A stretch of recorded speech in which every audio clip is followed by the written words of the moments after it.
So today we'll be talking about the content of the round 1, gradient-based learning. And I will be going through the very basic things, and for most of you I think this is a familiar subject and might be a bit trivial or boring, but anyway I think it's important to go through these things just in a case, just to make sure that everyone on the same level of understanding these basics. So I will start with definition of function, because this is the word that we use all the time. It's a common word that we know from the school time, and formally it's a relation that uniquely associates members of one set with the member of another set. So here in this definition you can notice that there is two sets. One is the input domain, as depicted here on the scheme, and one is domain is the output. So basically what is function is it takes the input and transform this input, modifies this input, and throw out some kind of output. This is like a schematic illustration to make a point. And here example very familiar to everybody of the linear function in the form of ax plus b. And the a and b is the parameters of the function. So while the x is the placeholder and we can put any kind of input in the function, the a and b is the parameters. They you can see them as a constant terms. We often use the a phrase like mapping the input to the output. This is basically what we do. We take the input, transform the input, and throw the output. The common notation, very familiar to everybody, is the f of x that equals, for example, ax plus b. This is the example of linear function where parameters are 2 and 4, and the input is x. And here, the 2 is the slope of the linear predictor, and 4 is the intercept term. So you can see that this linear function intersects the y-axis at the value 4. You may find also different kind of notations. For example, y equals to ax plus b, or notation that we used in the notebook, f of x with the superscript a. Basically, it means that the x is the input or the argument of the function, and the a is the parameter of the function. When we talk about functions in machine learning, we often talk about a predictor function or predictor map, and about the loss function, or other synonymous, the cost function or objective function. Those people who've been in machine learning already familiar with a lot of different predictor maps or predictor function, such as linear predictors, decisions trees, logistic regression, neural networks, etc. And there is a set of the commonly used loss function, like a mean square loss, hinge loss, logistic loss, cross entropy. And machine learning engineer can also define the loss function that is most suited for the task by him or herself. In this notebook, we'll mainly be talking about the linear predictors. And as I explained previously, this is the normal way to write down the linear predictor, f of x, for example, equals wx. And the w in our context, in the context of machine learning, is usually the weight. This is the case when we have one feature. In the case if we have multiple features from x1, x2 up to xd features, we write our linear predictor in this open form, like w1 multiplied by x1, w2 multiplied by x2, etc., etc., until the last point. The shorter way to write down this expression is by using this capital Greek letter sigma, that basically reflects or write down the same thing, the same expression, just in a shorter term. Often it's useful also introduce dummy feature in your data set, where x1 is the equals to 1. So basically, when you multiply your first weight with the x1 with the dummy feature, you will get in the end the bias or intercept of your linear predictor. The same things could be expressed in a bit different way. When we are using the Python, for example, we often use NumPy arrays to perform different operations to store our data, etc. So, if we have many features, we store them in the feature vector. And if we have weights, we store them in a weight vector. So we can get the same linear predictor, like W1 multiplied by X1, etc., etc., and write down it as a operation between the vector, like matrix multiplication or vector multiplication. So usually when we talk about vectors, we mean a column vector, like here, X is a column vector. All elements are arranged in a column, X1, X2, up to XD. When we talk about the raw vector, for example, W1, W2, W up to the last weight, we write down it as a transpose of the column vector. And if you've been doing the matrix multiplication or familiar with the dot product between the vectors, this material will be familiar with you. And when you multiply the vector with the shape 1 and D, with the vector that have shape D and 1, in the end, you will get scalar, just a number. So basically now, this is a formula that we used in the notebook, and now it should be clear to you, like all the components. And this is our linear predictor. And let's say, for the sake of demonstrating the principles of the gradient descent, we will take this linear predictor and we'll try to find the best linear map for the certain data set. Here you can see on the picture certain data points, like in the black, and some random linear predictors.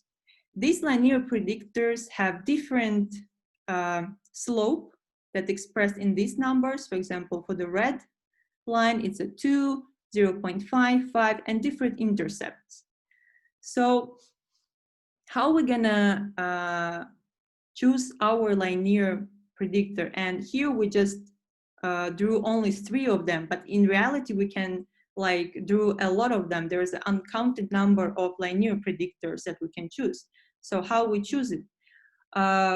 The common way is to use the mean square error loss to estimate the quality of our linear predictor.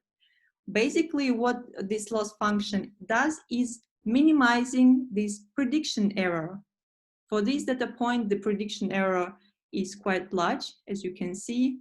The real true label for this data point is around, let's say, like 5, and the predicted label is -2, for example.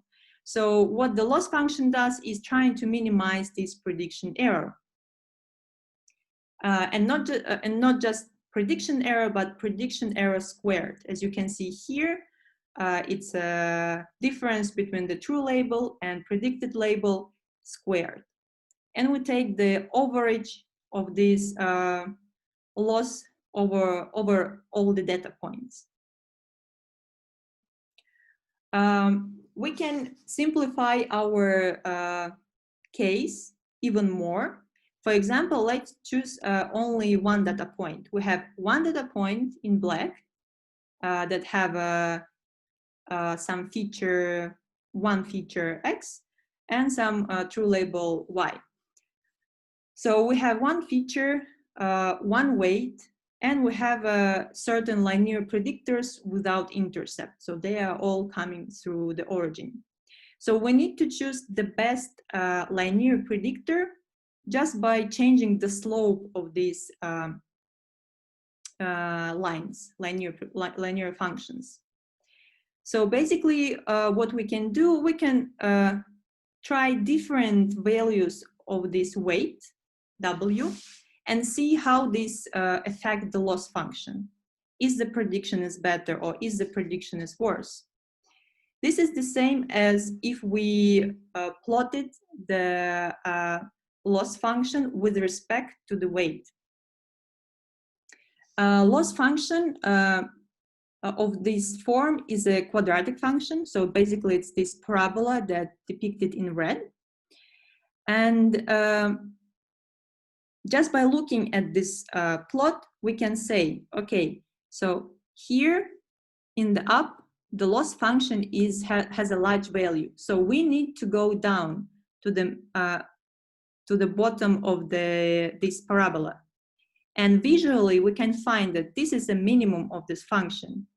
But in reality, in practice, because we have, for example, in the neural networks, the loss functions have so many parameters and we have a lot of data points and a lot of features, you cannot just visualize your loss function and say, okay, this is the minimum of the function and this is the optimal weight. So it doesn't work in this case. So we need to find the method to move or to find the minimum of the loss, to find the predictor that gives the prediction very close to the true label. And here comes the derivative, the concept of the derivative. Basically, the derivatives of the function, they show how the function changes. And geometrical interpretation of the derivative, it's a slope of the tangent line. For example, if I choose the weight that equals, for example, 10, it's here, and on the loss function, it will be here. And I plot the tangent line at this point. The tangent line means that it touches our loss function only in one point, somewhere here.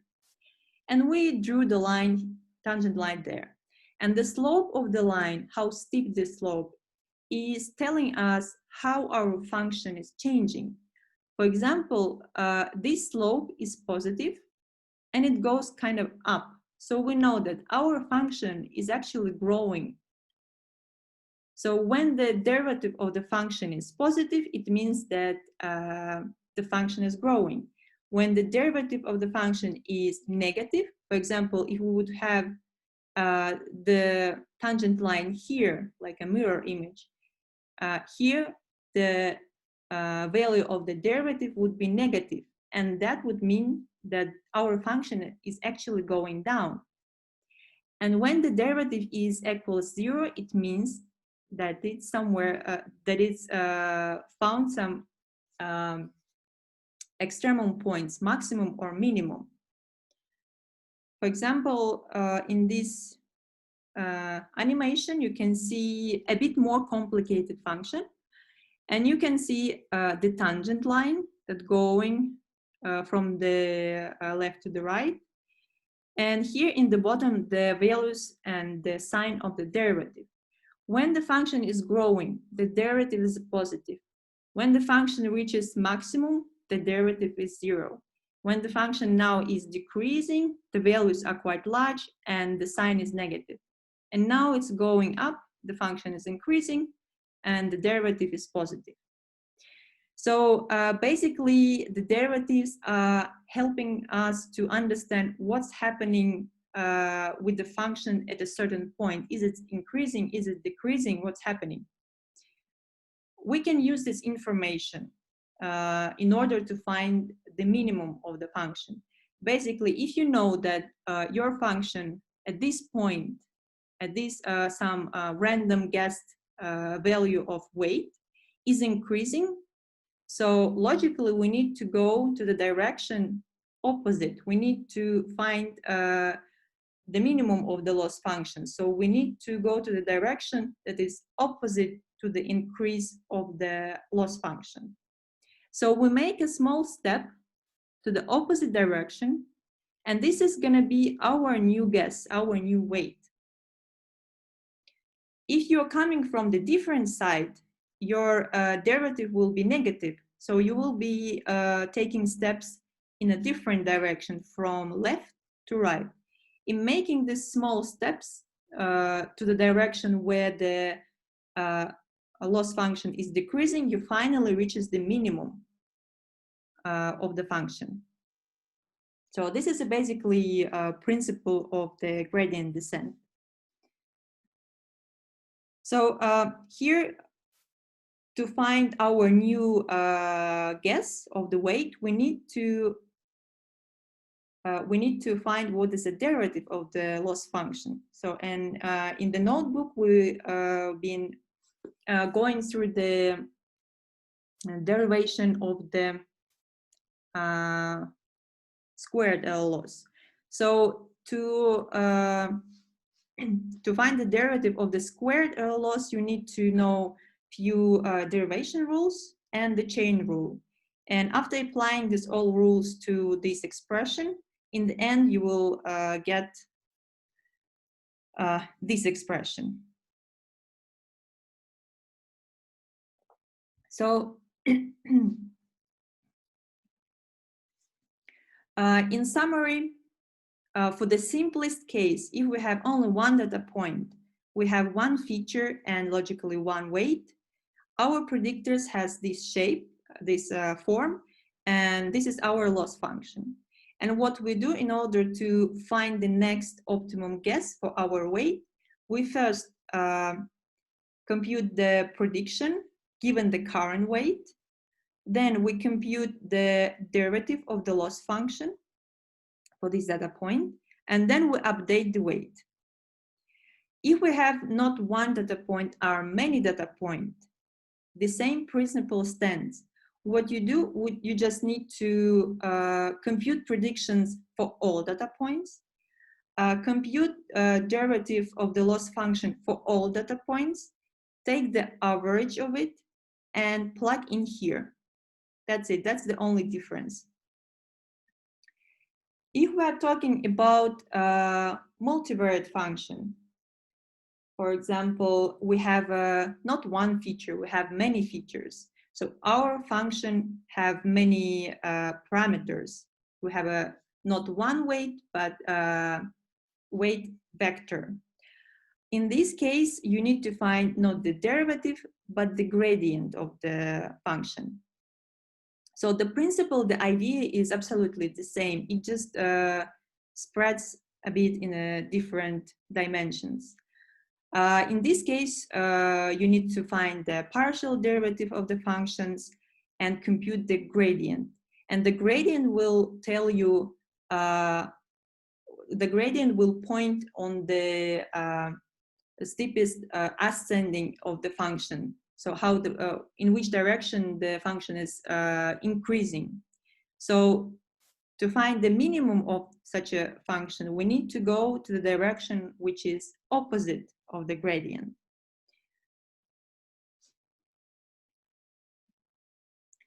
So basically this whole explanation was in order to make the formulas that you can find in the notebook more clear. So all the principles is the same. The only difference in this case that we will compute not the derivative, but the gradient of the function. And we will have not just one feature, one weight, but we will have a feature vector and the weight vector. Otherwise, all the principles are the same, all the computations. Talking about the stochastic gradient descent, again, all the principle is the same. The only thing is that instead of using all of your data for computing this gradient, we will use a small subset. Because in some cases, if you have a lot of data points and it's computing the gradient takes a lot, then it will take too much time to compute the full gradient for all data points, for all data set. So instead, we will pick up randomly the subset of the data points and we'll compute the average gradient for this subset. And we will just hope that this estimation is close enough to our full gradient. So otherwise, this noisy gradient step is absolutely similar to the calculation of the full gradient.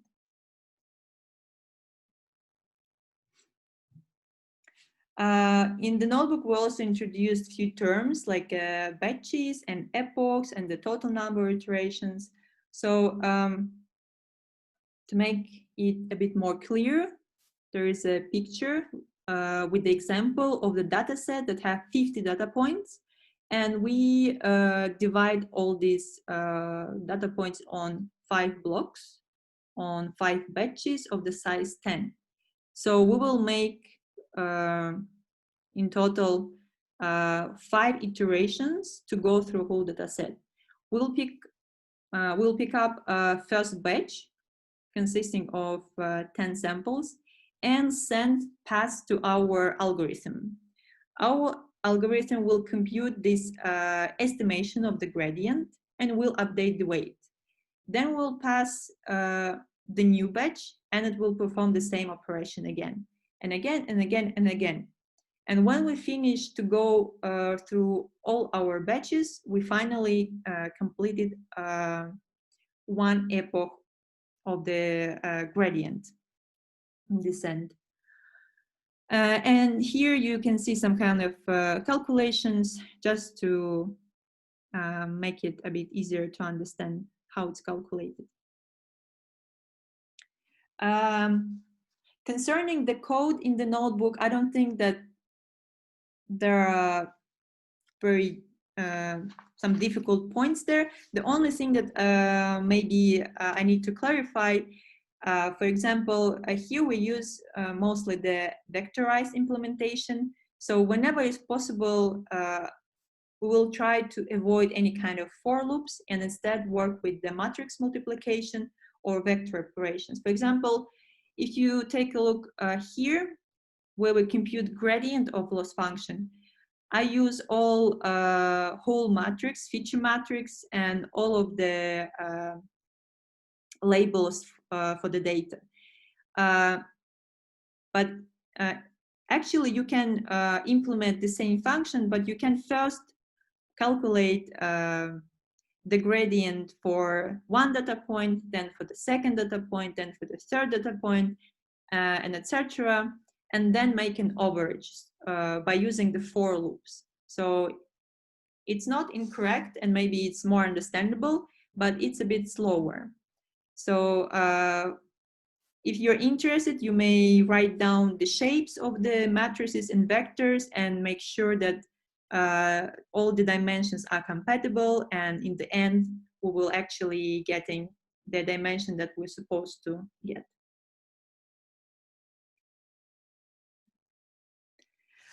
As you may notice that there are a few parameters, or more accurately hyperparameters, that are kind of very unclear how to deal with. For example, batch size, learning rate, and number of epochs. How we choose appropriate batch size or appropriate learning rate or number of epochs. In reality, there is no strong theory behind how to choose these hyperparameters. And most of the people need to find out the optimal settings by trial and errors for this certain data set, for this certain optimizer, and the loss function. So if you're starting a new project and you're unsure what kind of settings to use, the best way is to search the literature and find out if there is some published already materials with a similar task, with a similar data, using the similar method and see what kind of parameters the authors are using. This can be your like a baseline setup, and starting from this, you can start to modify and try out different values of these hyperparameters. The simplest way to use the to set the learning rate is just use some kind of small constant, small fixed value. This is the easiest way, although obviously it's not very optimal, and sometimes it's just not working. Some people just trying several different array of the learning rates, so-called line search. Some people use decreasing learning rate with the number of epochs. For example, when you coming to the minimum of the function, you don't want to have a big steps, otherwise you can overshoot the minimum. So for that, you need to make your learning rate a bit smaller near the minimum of the loss function.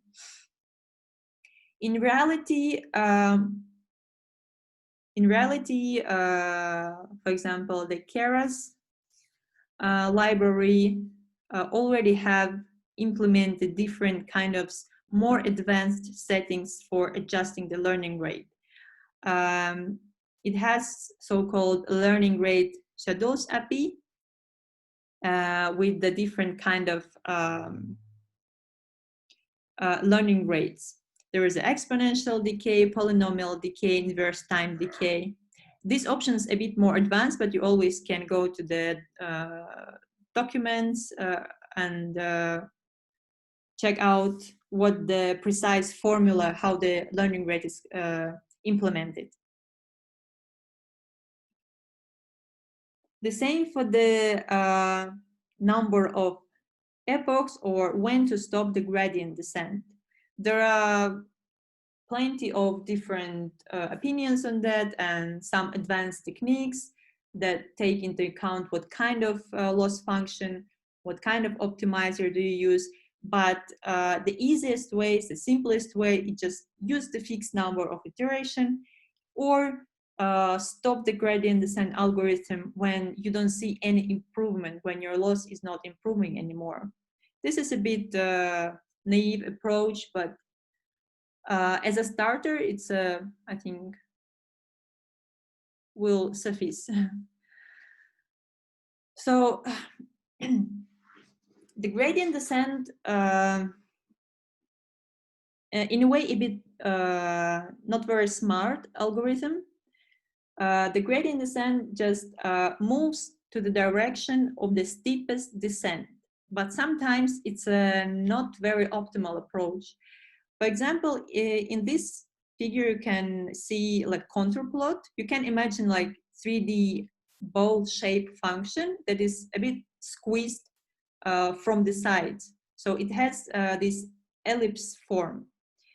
In this case, the direction of the steepest descent will be perpendicular to actually the direction of where goes to the minimum of the function. So instead of going straight to the minimum of the function, the gradient descent will be oscillating or doing these zigzags until it reaches finally the minimum. It's not optimal because, first of all, it takes time, and second, you may overshoot and actually diverge if you have a too large step. So for that reason, the plane gradient descent is, I think, almost never used, at least in the context of the neural networks. And there are plenty of gradient descent variations or other optimization methods that based on that plane gradient descent. For example, one improvement of the gradient descent is the momentum gradient descent. The idea is to use the knowledge or the history of the weight updates to predict the new weight. You can see the formula here. And so basically this is the term that we know. This is a learning rate, and this is gradient, but instead here there's a new term and the new hyperparameter that kind of remembers our updates, and it helps to eliminate these oscillations and force the algorithm to go straight to the, well, almost straight to the minimum of the function. Another example is a ADAGRAD, or adaptive gradient algorithm. It is useful when you use sparse data. For example, your features are not the same. You have features that often are 1 and 0. In this case, sometimes some features will have a gradient close to 0 and they will not be updated, and it will the update for some features will be large, for some features will be small, and it's very not optimal condition. So the ADAGRAD helps to adapt learning rate for each feature separately. For some features, the learning rate will be larger. For some features, the learning rate will be smaller. And to do that, there is a new variables in the ADAGRAD, like this also vector that memorizes the updates and scales the learning rate. You can find all available optimizers in Keras. There is popular like basic stochastic gradient descent, Hermes prop, Adam, and we'll be using mostly Hermes prop in the next notebooks, but you can check out how they're different, what the implementations, and for what kind of data they are mostly suited. The scikit-learn also have the gradient-based optimization algorithm. It's called the SGD classifier for the classification task, and SGD regressor for regression tasks.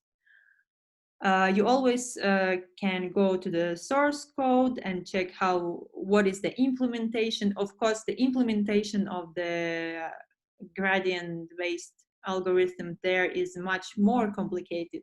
The gradient descent that we implemented in this notebook is it's very oversimplified version of what actually done in the packages in the scikit-learn or the Keras TensorFlow. But it's just a way to illustrate the main principle, and it's the same for even these advanced kind of packages. So I think this was my last slide. So if you have questions, you can ask by unmuting yourself or ask in the chat.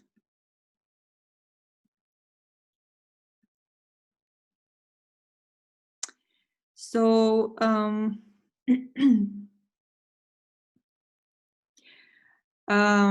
one question is concerning the entropy and cross entropy. We will talk about this in the next session because we will use these in while implementing the neural networks. How do you choose the gradient descent implementation? Well, you basically choose the package that you're working with, and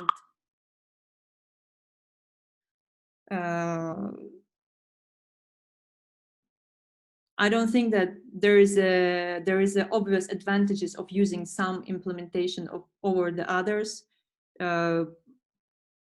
You may choose Keras TensorFlow, you may choose PyTorch, like the older tools or environments was Caffe, Theano, but I don't think that, especially in the introduction, like in the beginners level, it's not the question. Maybe when you're doing some advanced optimization or some advanced task, you would like to tune up the implementation by yourself.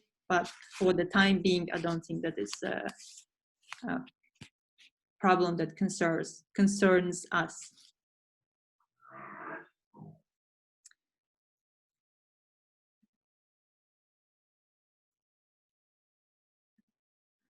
So I will wait a bit for more questions. Either anything that's unclear in the notebook or in general about this topic, or maybe something that you would like to know a bit more.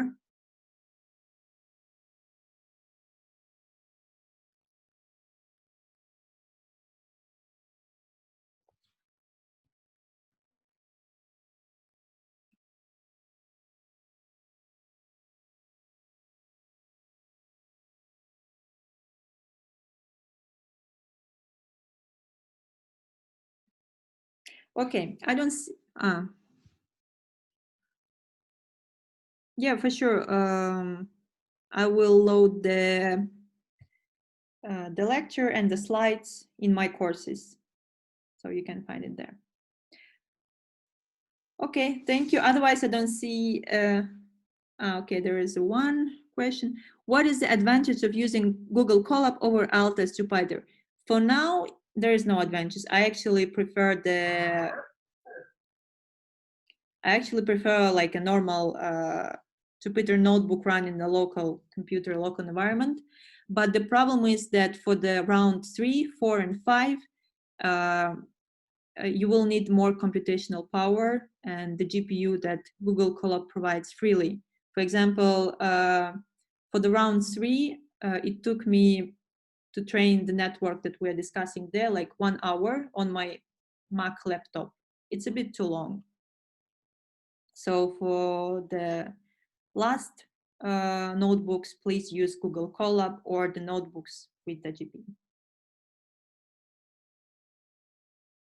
Okay, I think there are no more questions. Thank you for attending. If you have more questions, or you can always post them in Slack or send by the email. Otherwise, have a nice weekend and see you next week. Bye-bye. Bye.